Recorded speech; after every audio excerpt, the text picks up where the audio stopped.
Great, just agree.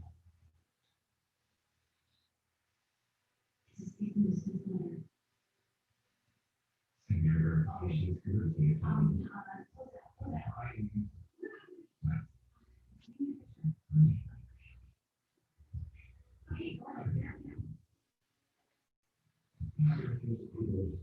What's that?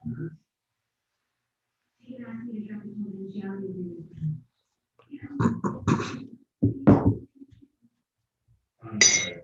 You have to talk to the man across the street. No, that's such a good idea. I can hardly defend myself.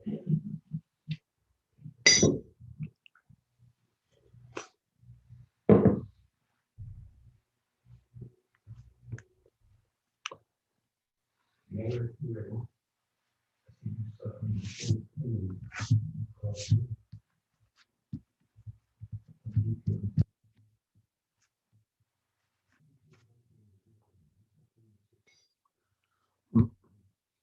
that's love. There's something like that. You know, the past, the anger, the obsession, and you need to hurt.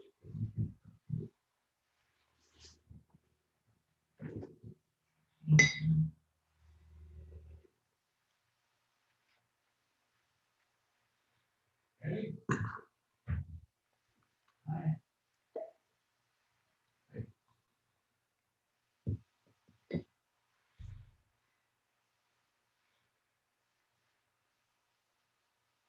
Well, the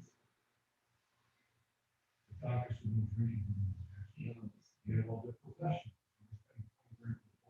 That money is not paid for.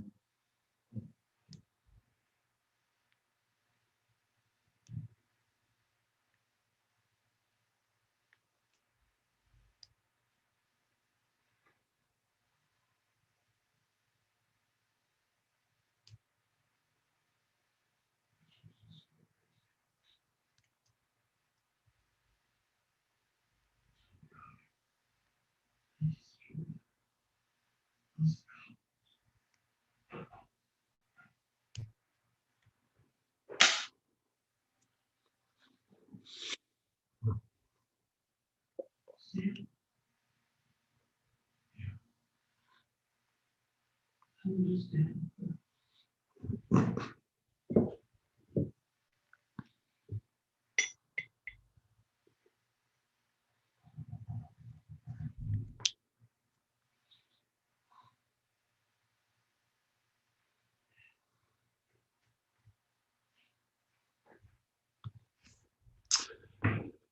Hello, everybody, and thanks for joining me this Thursday afternoon for Question Mark.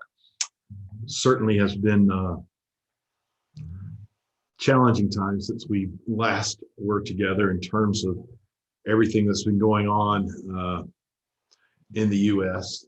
You'll know undoubtedly hear a reflection of some of that in the things that we are going to share today.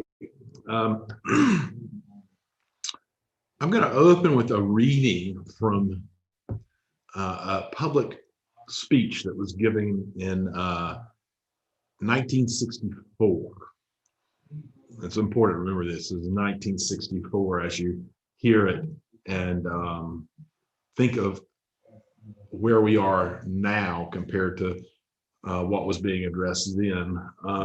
This particular talk has actually been ranked as like the number 7 talk of top 100 American speeches of the 20th century. And it comes from human rights activist Malcolm X. It is entitled The Ballot or the Bullet. And I'm just going to read about 4 paragraphs out of this talk. It says, whether you're a Christian or a Muslim or a nationalist, we all have the same problem. They don't hang you because you're Baptist. They hang you because you're Black. They don't attack me because I'm Muslim. They attack me because I'm Black. They attack all of us for the same reason. All of us catch hell from the same enemy. We're all in the same bag, in the same boat. We suffer political oppression, economic exploitation, and social degradation, all of them from the same enemy. The government has failed us. You can't deny that. Anytime you live in the 20th century, 1964, and you walking around here singing "We Shall Overcome," the government has failed us. I'm no politician. I'm not even a student of politics. I'm not a Republican or a Democrat nor an American, and got sense enough to know it. I'm one of the 22 million Black victims of the Democrats, one of the 22 million Black victims of the Republicans, one of the 22 million Black victims of Americanism. And when I speak, I don't speak as a Democrat or Republican, nor an American. I speak as a victim of America's so-called democracy. You and I have never seen democracy. All we've seen is hypocrisy.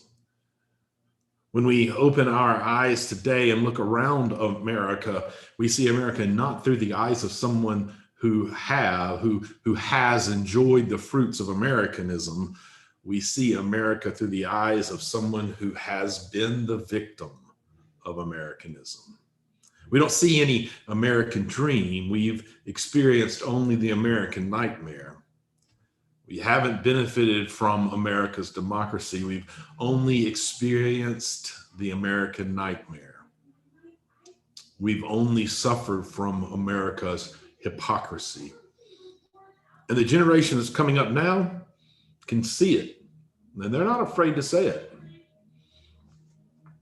This is why I say it's the ballot or the bullet. It's liberty or death. It's freedom for everybody or freedom for nobody. America today finds herself in a unique situation. Historically, revolutions are bloody. Oh, yes, they are. They haven't never had a bloodless revolution or a nonviolent revolution.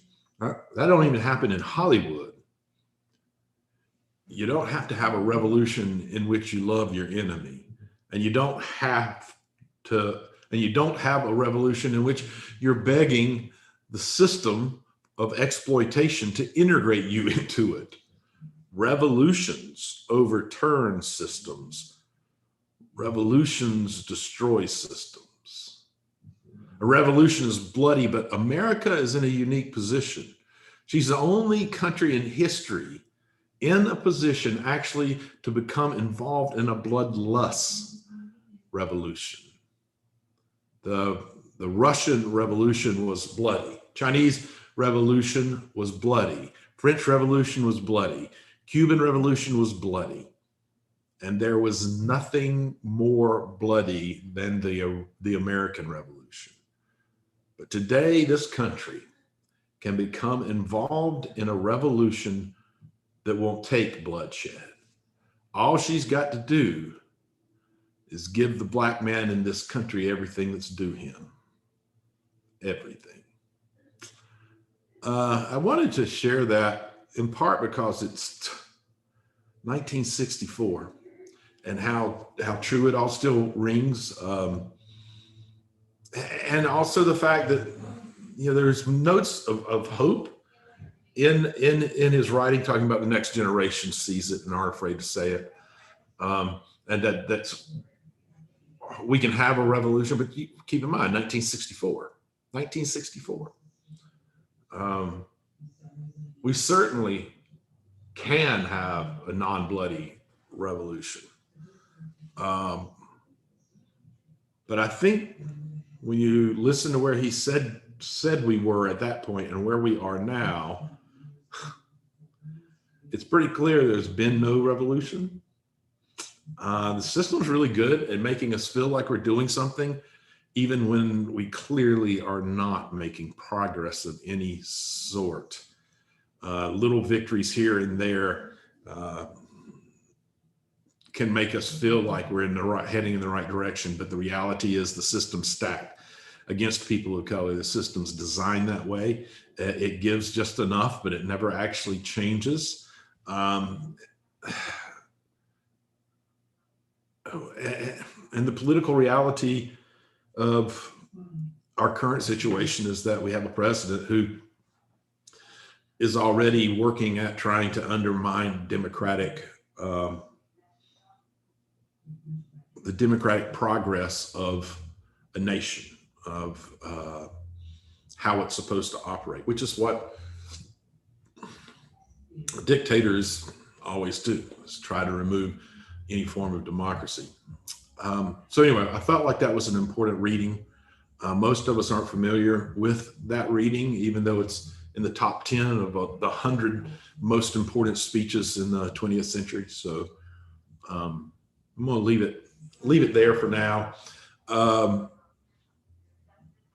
Do ask if you have any thoughts or questions. Just put it down in the comments section. Also, let me know where you're from so that we kind of get an idea of who else tuning in.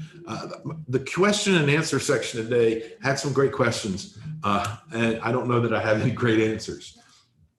So it'll probably be a little bit shorter than normal, that part of it. But I'm not going to take the questions any less seriously. I just don't know that with everything going on, I don't know that I feel as certain about my answers yet. I feel like I need more time to process what's going on and separate reality from what people are afraid of. So anyway, that being said, first question comes from Kimberly Catherine Light, who says, how do we hold on to hope when everything seems hopeless right now? That is the problem, isn't it? It's interesting. A great deal of both the Jewish and Christian sacred texts come from times of, at least when they were written, in times of hopelessness, in times when things seemed overwhelming. And the folks that it's written to are frequently reminded to not be afraid. It's one of the most repeated phrases in the biblical text is do not be afraid. And to hold on to hope. So how do we do that? Well, for them, it was in trusting in that there's something larger than them, that does want something better from them. It requires some action from them, but it is a power that's out there that is desiring better for all of humanity and all of the world, and has some sort of influence in making that happen. And a big part of that influence comes to us as individuals. So I would say there's hope in that, but there's also hope in that we have all these individuals who are also feeling a bit hopeless right now, but aren't necessarily willing to sit down and give up. I think that that's important. That we hold on to that kind of hope by holding on to each other and holding on to our understanding that there is some larger power, some larger energy behind what we're trying to do, which is going to help us ultimately create a better place, a better world, a better environment for all people. Probably a longer road than we want to admit that it's going to take to get there, but it's an important one. So that's my current thoughts on how to hold on to hope in these difficult times. Matt Simpson wants to know, should politics be preached at the altar? That is a complicated question. Short answer, no. Long answer, I don't know how you can't. The reason it's a long answer is I'm going to give some explanation for that. You should never, I don't think the altar should be used to promote. Let me back up and say this a different way. I don't think what you say should be rooted in politics. However, if you are Christian and trying to follow the teachings of Jesus and the life and example of Jesus, I think it's impossible to talk about things that are political, to not talk about things that are political. And particularly in times like now, these are the times in which the followers of the way, the people who worshiped Yahweh, these are the times that they are told that they are to stand up and to make a difference and to address inequalities in all kinds of different realms. So you can, if you're doing your job right, you are addressing political things. You're just not doing it from a foundation of politics. You don't start in politics and then move to religion. It's the other way around. You start with your religion, you see what it tells you to do, and then you follow through, which is going to be political if you are following the life and teachings of Jesus. Oh, I kind of regret that I picked this question, although it's an important question. Andres Franco asked, how can we stop a coup? And yeah, that's a tough question. I'm not much of a conspiracy theorist person. I try to be a little more pragmatic about politics as much as I can. It's hard not to get your emotions caught up in it sometimes. But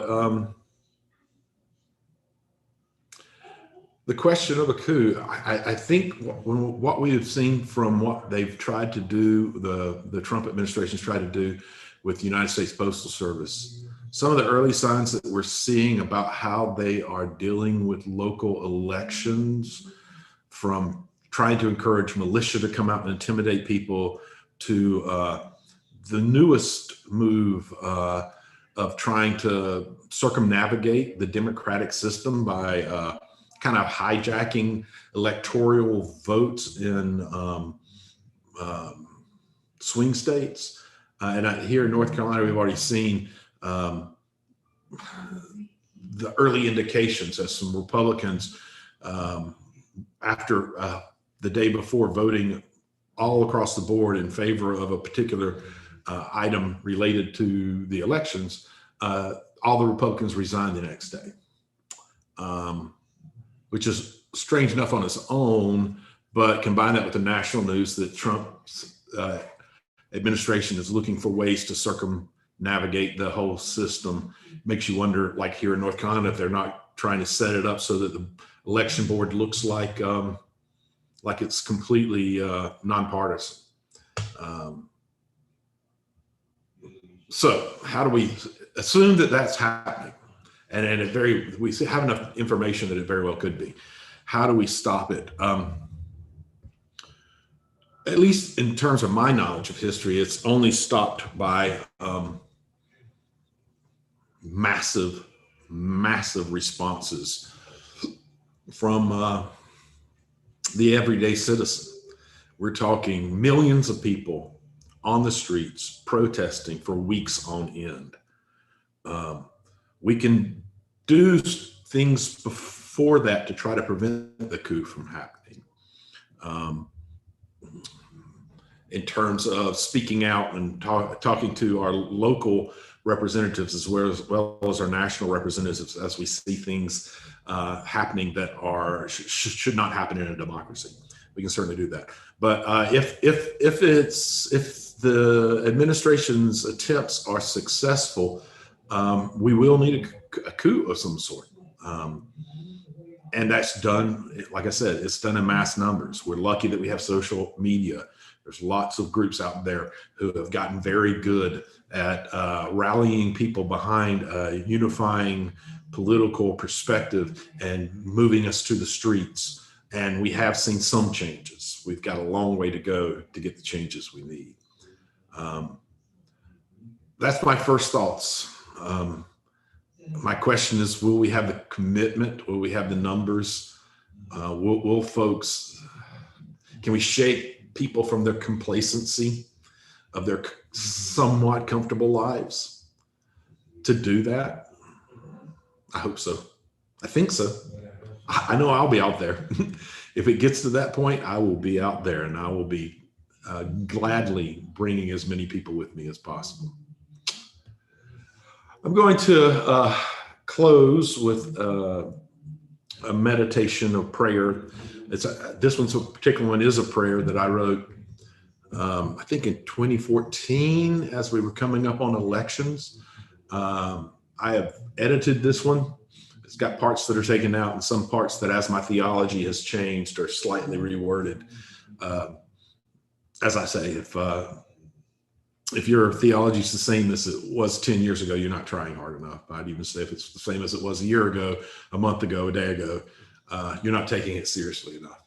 So let's conclude with this prayer. You can accept it, like I always say, just as a meditation. Let the words rush over you, grab what's meaningful to you, or accept it as a prayer that I've offered up. Let us pray. Good and gracious God. In Proverbs, we are reminded that wisdom is a thing in which you delight daily. In the life and teachings of Jesus, we're reminded that loving others is one and the same as loving you.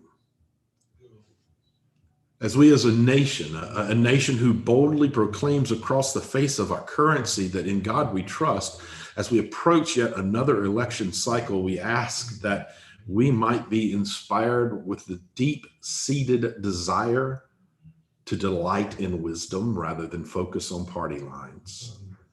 May we be moved to a compassion for others as a way of expressing our love for you.